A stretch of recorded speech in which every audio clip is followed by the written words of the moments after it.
Good morning my dear students. Question हमने कल शुरू किया था, what is an equipotential surface, draw sketches of equipotential surfaces, give the important properties of equipotential surfaces. दो part हमने इसके किए। पहला है what is an equipotential surface, complete किया है, शाबाश बेटा। फिर हमने स्केच डाल दिए इक्विपोटेंशियल सरफेसेस के, 4 स्केचेस मैंने शो किए इक्विपोटेंशियल सरफेसेस के, ठीक है। इसके बाद give the important properties of equipotential surfaces. बड़ा इंपॉर्टेंट पोर्शन है प्रॉपर्टीज वाला। कभी कभार हम 4 प्रॉपर्टीज करने जा रहे हैं विद प्रूफ, और इन 4 प्रॉपर्टीज में कभी शॉर्ट आंसर अलग से पूछा जा सकता है। तो फर्स्ट प्रॉपर्टी है प्रॉपर्टीज ऑफ इक्विपोटेंशियल सरफेसेस में सबसे पहली प्रॉपर्टी है property number 1, no work is done. कोई काम नहीं माना जाता है in moving a test charge from one point to another on an equipotential surface. बेटा वर्क डन कराने के बावजूद एक टेस्ट चार्ज को इक्विपोटेंशियल सरफेस पर हम एक पॉइंट से दूसरे पॉइंट पर लेने के बावजूद वर्क डन मानी जाती है 0 इक्विपोटेंशियल सरफेस पर। तो no work is done in moving a test charge from one point to another point on an equipotential surface। कोई भी काम नहीं माना जाता है अगर एक टेस्ट चार्ज को हम एक पॉइंट से दूसरे पॉइंट पर एक इक्विपोटेंशियल सरफेस पर मूव करेंगे, तो काम करने के बावजूद भी काम 0 माना जाता है। रीजन क्या है उसका मैं प्रूफ बताऊंगा, अंडरस्टैंड करिए, ठीक है बेटा। इधर सुनो, अगर ये कोई इक्विपोटेंशियल सरफेस है,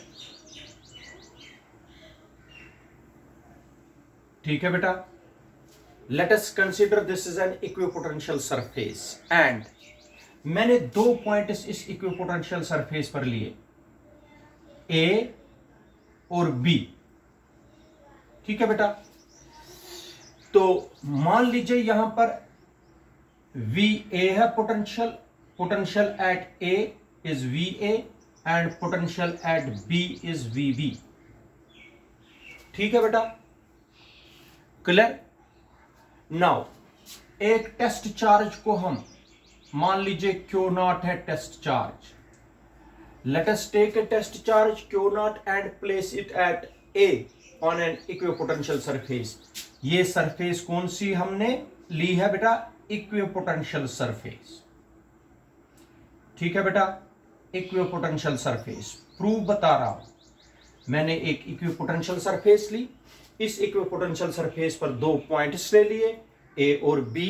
ए पर पोटेंशियल रखा VA, बी पर पोटेंशियल रखा VB, और क्या किया हमने, एक टेस्ट चार्ज Q0 को कहां पर रखा बेटा, ए पर, शाबाश। अब इस टेस्ट चार्ज को हम कराएंगे move from A to B। जब मैंने A to B test charge में वर्क डन कराया, आप सबको पता है VB माइनस VA होता है potential difference. Potential difference between the 2 points is defined as the amount of work done in moving और in bringing a test charge from one point to another point. शाबाश बेटा। According to the definition of potential difference, potential difference के definition क्या है बेटा, potential difference की definition सबको पता है। According to the definition of potential difference, the amount of work done in moving a unit positive test charge from A to B हो गया potential difference VB minus VA is equal to dW upon Q0 work done in moving a test charge. Work done dW का मतलब हो गया small amount of work done, इसका मतलब हो गया small amount of work done dW upon Q0, इसका मतलब हो गया amount of work done, potential difference between the 2 points is equal to the work done in moving a test charge. ये हमने पढ़ा है, शाबाश बेटा। on an equipotential surface, but on an equipotential surface, but on an equipotential surface. शाबाश बेटा, equipotential surface में ये पढ़ा है आप लोगों ने, but on an equipotential surface there will be no potential difference. Potential difference होती नहीं इक्विपोटेंशियल, जितना यहां पर पोटेंशियल होगा उतना ही यहां पर पोटेंशियल. आपको पता है equipotential surface is surface at every point of which the electric potential is same. जितना यहां पर पोटेंशियल है उतना ही यहां पर है. इक्विपोटेंशियल सरफेस में पोटेंशियल सेम रहता है. इसका मतलब है VA is equal to VB.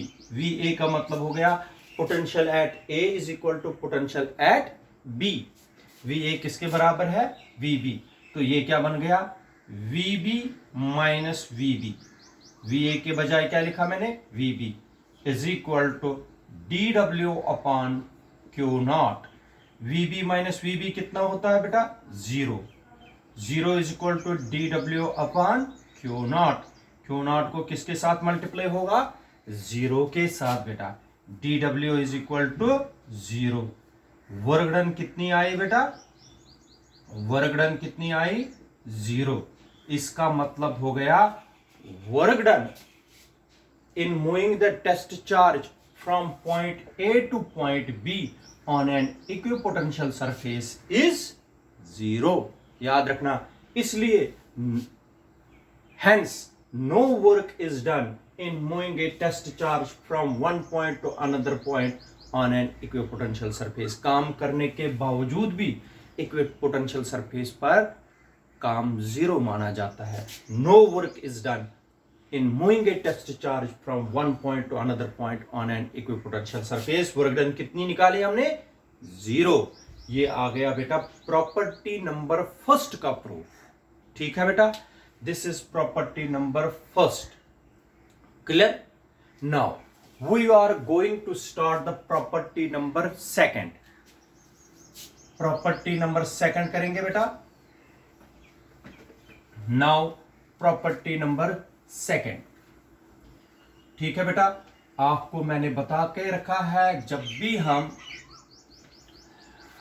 Board मिटाया करेंगे उस वक्त आप लोग एक स्क्रीनशॉट खींच के अपने इंफॉर्मेशन, अपने अंडरस्टैंडिंग के लिए रख सकते हो, फिर रफ वर्क करके फिर कॉपी पर कर सकते हो. ठीक है बेटा. तो नाउ द प्रॉपर्टी नंबर 2. ठीक है, इधर देख लीजिए बेटा. आप लोग अच्छी तरीके से समझ लीजिए. जो इलेक्ट्रिक फील्ड होता है, electric field lines are always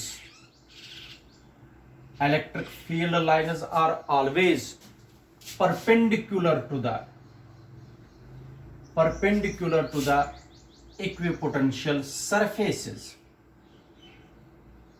Perpendicular to the equipotential surfaces. देखो बेटा, इलेक्ट्रिक फील्ड लाइन जो होती है ये हमेशा परपेंडिकुलर होती है इक्विपोटेंशियल सरफेसेस का. उसका मतलब क्या हुआ मैं समझाता हूं. मान लीजिए ये है बेटा प्लस क्यू चार्ज. ठीक है, इसका इलेक्ट्रिक फील्ड बाहर की तरफ है ऐसे. क्लियर? ऐसे है बाहर की तरफ. ठीक है बेटा, ऐसे. क्लियर? आप देख लीजिए बेटा, मैंने पढ़ाया हुआ है इक्विपोटेंशियल सरफेसेस ऐसे होती है. ये होगी इक्विपोटेंशियल सरफेस. और भी होती है बेटा, ये भी इक्विपोटेंशियल सरफेस है.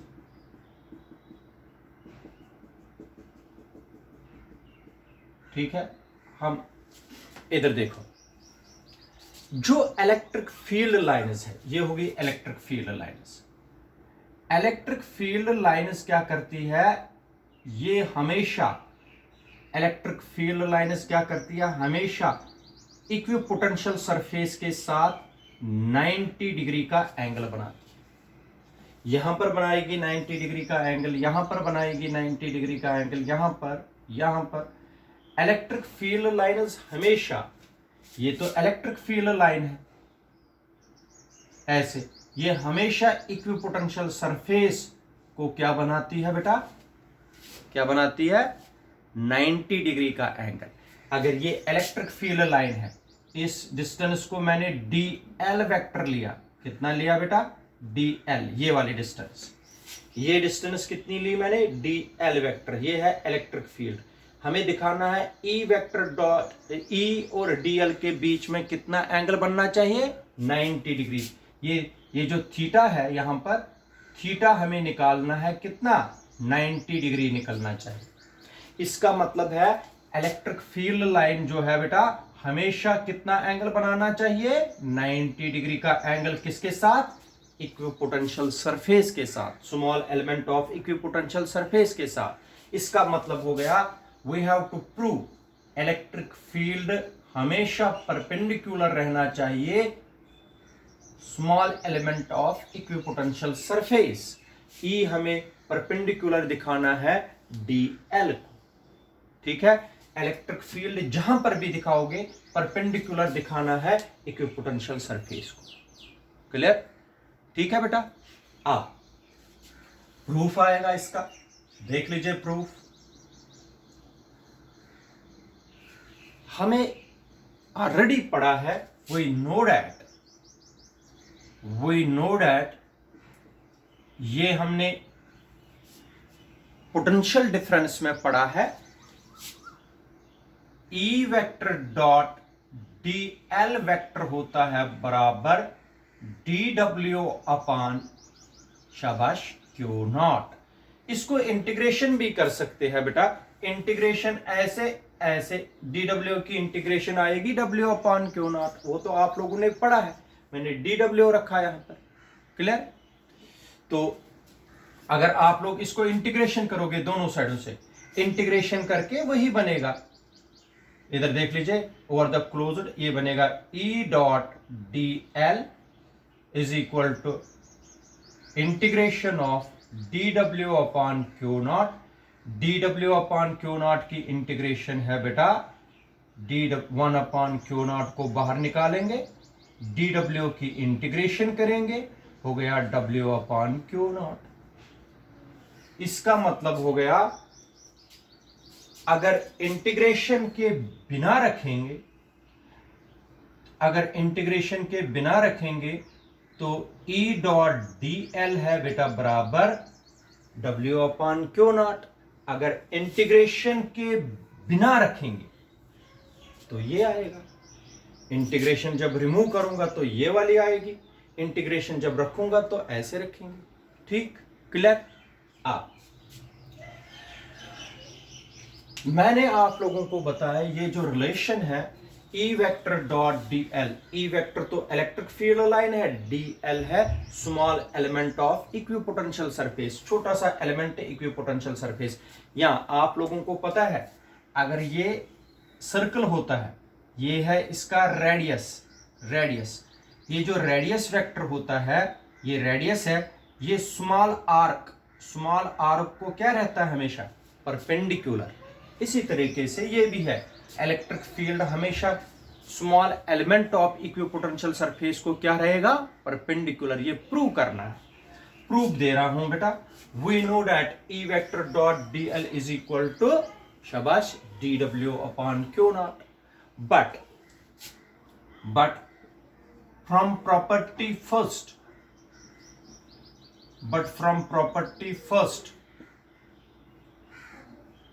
प्रॉपर्टी नंबर फर्स्ट, अभी पढ़ा प्रॉपर्टी नंबर फर्स्ट में, work done on an equipotential surface क्या होती है, 0। वर्क डन कितनी होती है इक्विपोटेंशियल सरफेस पर, 0। तब ये क्या बनेगा, इक्वेशन फर्स्ट बिकम्स, शाबाश बेटा, equation first becomes E vector dot dl vector is equal to 0 upon Q naught is equal to 0, clear. A dot B A dot B होता है A B cos theta. E dot D L क्या हो गया बेटा, E D L cos theta is equal to 0। ठीक है, but E multiply D L is not equal to 0, क्योंकि electric field और डीएल तो 0 है ही नहीं, तो E dot D L, E into D L तो 0 नहीं है। इसका मतलब हो गया cos theta is equal to, शाबाश बेटा, 0। कॉस थीटा कब 0 होता है, कॉस थीटा है 0 कॉस 90 डिग्री पर। कॉस थीटा जब 0 आया, वो कॉस थीटा कब 0 होता है, cos 90 degree. This implies that theta is equal to 90 degree. Theta किस किस के बीच में एंगल है, ई और डीएल के बीच में, ई और डीएल के बीच में, therefore E vector is perpendicular to DL vector. इसका मतलब है जो ये हमने थीटा निकाला, थीटा कितना आया बेटा, 90 डिग्री। इसका मतलब ई वेक्टर और डीएल वेक्टर परपेंडिकुलर है एक दूसरे को। फिर से बताता हूं, हाँ, ये इंटीग्रल आप लोगों को पता है, ई डॉट डीएल होता है D W upon Q not. मैंने आप लोगों को बताया अगर इंटीग्रेशन में रखना है तो डी डब्ल्यू नहीं आएगा, यहां इंटीग्रेशन लगेगी, यहां आएगा डी डब्ल्यू की integration W upon Q not, ऐसे आएगा। लेकिन हमने इंटीग्रेशन उठा दी तो डी डब्ल्यू रखा। ठीक, प्रॉपर्टी नंबर फर्स्ट में वर्क डन होती है 0, यहां वर्क डन आई 0, ई डॉट डी एल बन गया 0। क्लियर। ए डॉट बी होता है A B cos theta, E dot D L हो गया E D L cos theta is equal to 0, but E D L is equal, E और D L, ये D L और ई 0 नहीं है, शाबाश। फिर क्या होगा 0, कॉस थीटा होगा फिर 0। कॉस थीटा कब 0 होता है, जब कॉस 90 डिग्री हो। तो this implies that theta is equal to cos theta is equal to 90 degree. ये थीटा एंगल किस किस के बीच में है, ई वेक्टर और डीएल वेक्टर के बीच में। इसका मतलब ई वेक्टर परपेंडिकुलर होता है डीएल वेक्टर को। इसी का मतलब होता है electric field lines are always perpendicular to the equipotential surface. ये जितने भी इलेक्ट्रिक फील्ड लाइंस है ये परपेंडिकुलर है किसको, इक्विपोटेंशियल सरफेसेस को। This is property number 2। Clear, शाबाश बेटा। इसके बाद होता है property number 3।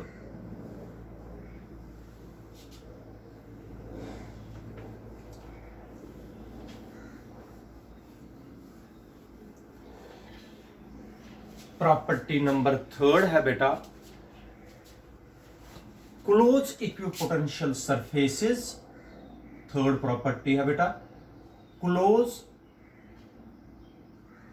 equipotential surfaces, close equipotential surfaces shows, close equipotential surfaces shows या indicates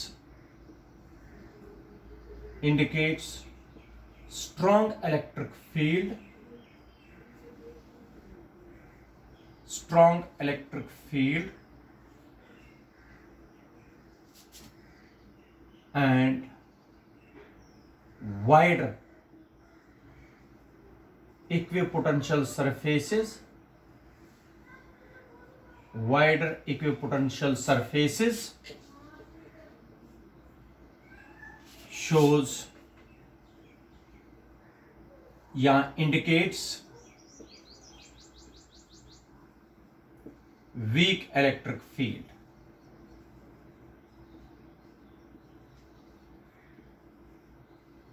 ठीक है बेटा। क्लोज एक थर्ड प्रॉपर्टी है, close equipotential surfaces shows strong electric field and wider equipotential shows week electric field. Week electric field और strong electric field, इसका मतलब क्या हुआ अभी मैं समझाता हूं बेटा। देखो, अगर ये चार्ज है, ये इसका इलेक्ट्रिक फील्ड है बाहर की तरफ, ठीक है बेटा। कल आप लोगों को मैंने समझाया है इक्विपोटेंशियल सरफेसेस होती है ऐसे, ठीक है, ये हो गई इक्विपोटेंशियल सरफेस, ये भी दूसरी इक्विपोटेंशियल सरफेस है, ये तीसरी इक्विपोटेंशियल सरफेस है, ठीक है, ये चौथी इक्विपोटेंशियल सरफेस है, ये फिर एक और है। देखो बेटा, इनको बोलते हैं क्लोज इक्विपोटेंशियल सरफेसेस। जब चार्ज के नजदीक होते हैं, इक्विपोटेंशियल सरफेसेस के बीच में गैप कम होती है, और जब दूर दूर चार्ज से जाएंगे, बाहर बाहर चार्ज से जाएंगे, इक्विपोटेंशियल सरफेसेस के बीच में गैप बढ़ती जाती है। आप देख लीजिए, गैप यहां पर बढ़ रही है, यहां पर कम है। इसका मतलब हो गया जहां जहां पर ये सर्कल्स नजदीक होंगे वहां पर स्ट्रॉन्ग इलेक्ट्रिक फील्ड होता है। यहां तो स्ट्रॉन्ग इलेक्ट्रिक फील्ड है, स्ट्रॉन्ग होता है इलेक्ट्रिक फील्ड। यहां पर क्या होगा बेटा, वीक इलेक्ट्रिक फील्ड होगा। ठीक है बेटा, अब तो प्रूव करना है। इसका मतलब हो गया close equipotential surfaces, close equipotential surfaces shows strong electric field. Wider equipotential surfaces shows week electric field. ये तो वाइडर है, ये तो क्लोज है, ठीक है। क्लोज वाली स्ट्रॉन्ग इलेक्ट्रिक फील्ड दिखाते हैं, वाइडर वाली वीक इलेक्ट्रिक फील्ड दिखाते हैं। इसका प्रूफ देना है बेटा, ठीक है बेटा। इधर सुनिए बेटा, ये मान लीजिए the distance between two equipotential surfaces हमने डी आर रखा। क्या रखा? Distance between two equipotential surfaces D R. चाहे आप लोग यहां ले लीजिए, यहां पर ले लीजिए, यहां पर ले लीजिए, जहां मर्जी है। It is the distance between two equipotential surfaces. दो इक्विपोटेंशियल सरफेसेस के बीच में कितनी डिस्टेंस रखी? D R. क्लियर बेटा? शाबाश। जरा आप लोग बता दीजिए, there is a relation between electric field intensity and potential gradient. पढ़ाया है मैंने। There is a relation between electric field intensity and potential gradient. That relation is E is equal to minus dV upon dr। ठीक है बेटा, ये relation आप लोगों ने पढ़ी। किस किस के बीच में होती है रिलेशन? इलेक्ट्रिक फील्ड इंटेंसिटी और इसको बोलते हैं बेटा potential gradient, change of potential with respect to, शाबाश बेटा, डिस्टेंस, उसको बोलते हैं पोटेंशियल ग्रेडियंट। ये रिलेशन हमने कल की थी। ठीक, आप देखो बेटा, एक इक्विपोटेंशियल सरफेस पर पोटेंशियल डिफरेंस नहीं होती है, चेंज इन पोटेंशियल नहीं होता। This is change in potential with respect to distance. But on an equipotential surface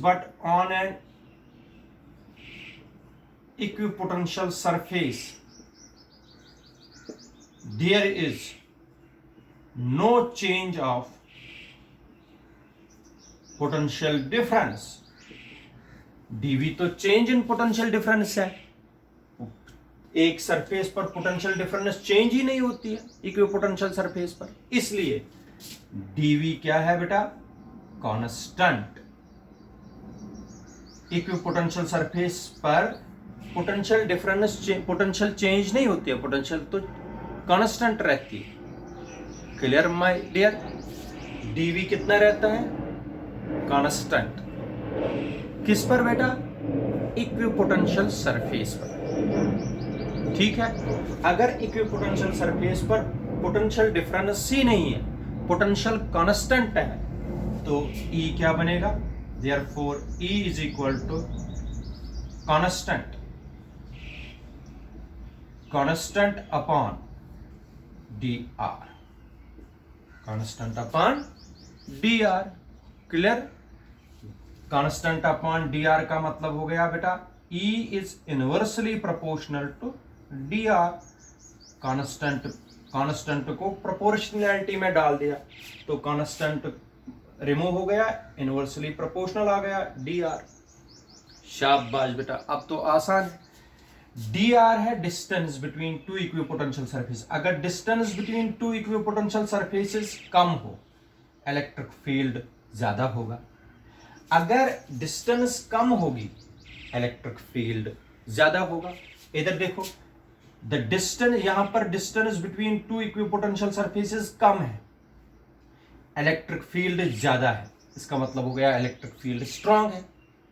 यहां पर डिस्टेंस ज्यादा है, डिस्टेंस ज्यादा तो इलेक्ट्रिक फील्ड क्या है, कम। कम का मतलब वीक।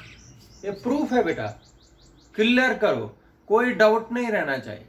इधर देख लीजिए, is inversely proportional to D R. D R है distance between the two equipotential surfaces. जहां पर भी ले लीजिए, यहां पर ले लीजिए, यहां पर ले लीजिए, एक रीजन क्लोजर वाला, एक वाइडर वाला ले लीजिए। डिस्टेंस ज्यादा तो इलेक्ट्रिक फील्ड कम, डिस्टेंस ज्यादा इलेक्ट्रिक फील्ड कम। इलेक्ट्रिक फील्ड कम का मतलब वीक इलेक्ट्रिक फील्ड। डिस्टेंस कम तो इलेक्ट्रिक फील्ड स्ट्रॉन्ग। इस रिलेशन से निकल। दिस इज बेटा property number 3। Close equipotential surfaces strong electric field indicate करती है, wider weak electric field indicate करती है। किससे निकालेंगे, E is equal to minus dV upon dr से।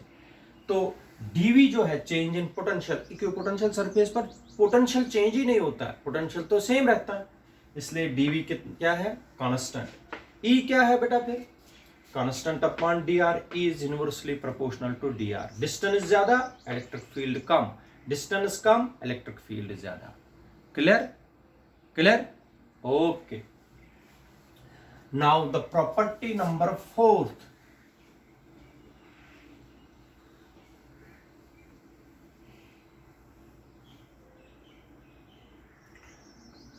देखो बेटा प्रॉपर्टी नंबर 4।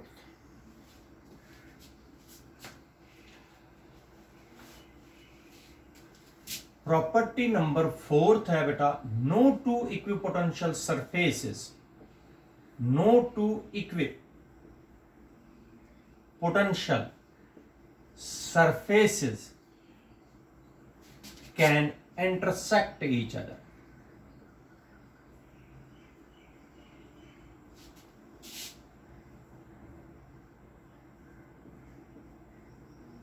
इधर देख लीजिए बेटा, कभी भी दो इक्विपोटेंशियल सरफेसेस आपस में इंटरसेक्ट नहीं करती है। कल हमने 4 स्केच डाले, कहीं पर भी आप लोगों ने एक भी स्केच में इक्विपोटेंशियल सरफेसेस आपस में इंटरसेक्ट नहीं करती है।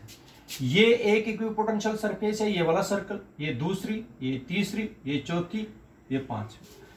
5 इक्विपोटेंशियल सरफेसेस मैंने यहां पर आप लोगों को दिखाई। कहीं पर भी दो इक्विपोटेंशियल सरफेसेस ऐसे आपस में काट नहीं रही है, इंटरसेक्ट नहीं करती। ठीक है बेटा, आपको मैं आज एक क्लियर चीज बताता हूं, वो आप लोग पहले अच्छी तरीके से समझ लीजिए बेटा। मैं यहां पर बताता हूं, देखो, अगर ये एक इक्विपोटेंशियल सरफेस, इसमें मैंने 3 इक्विपोटेंशियल सरफेसेस ले ली, 1, 2 और 3 इक्विपोटेंशियल सरफेस। ठीक है बेटा, ये जो फर्स्ट वाली इक्विपोटेंशियल सरफेस है, इसके हर पॉइंट पर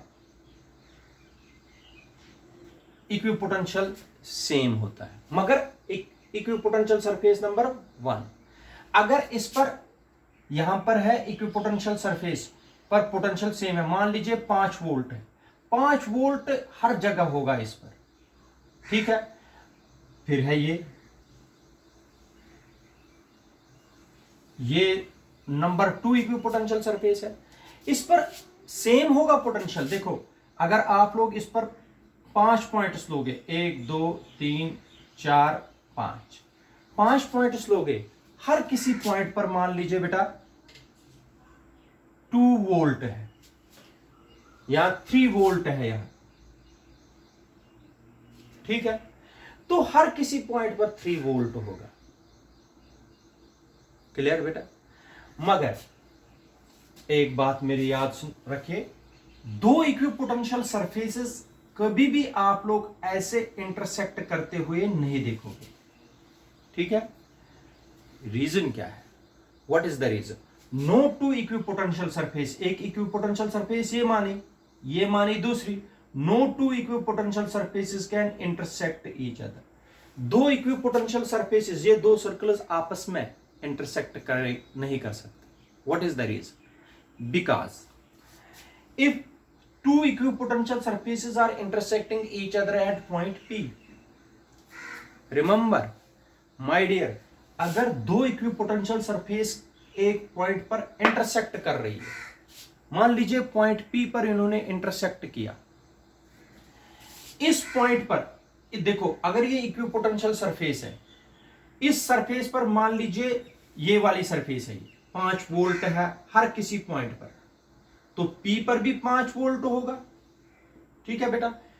P पर इस सरफेस का कितना होगा? 5 वोल्ट, ठीक है। अब दूसरी इक्विपोटेंशियल सरफेस, इस पर कितना है हर किसी पॉइंट पर? 3 वोल्ट। दूसरी सरफेस पर 3 वोल्ट है, यहां पर भी 3, यहां पर भी 3, यहां पर भी, यहां पर भी, यहां पर भी 3 वोल्ट। इसका मतलब हो गया एक ही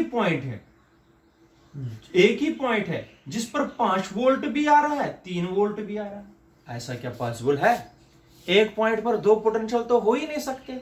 एक पॉइंट पर तो एक ही पोटेंशियल हो सकता है, चाहे 5 वोल्ट होगा चाहे 3 वोल्ट होगा, पोटेंशियल तो एक ही होगा। क्लियर करो बेटा।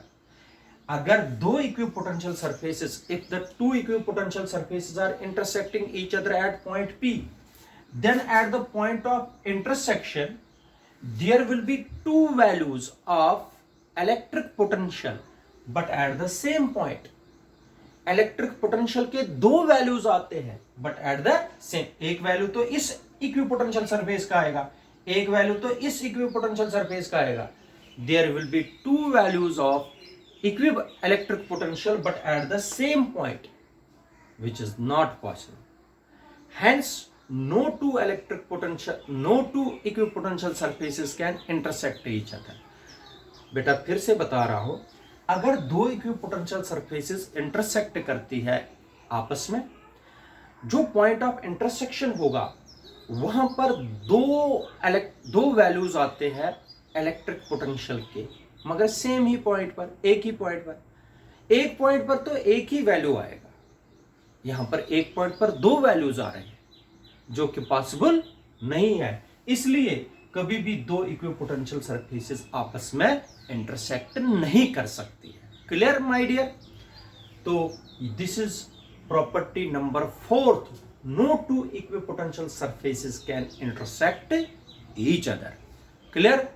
These are the 4 properties of equipotential surfaces which you have to remember.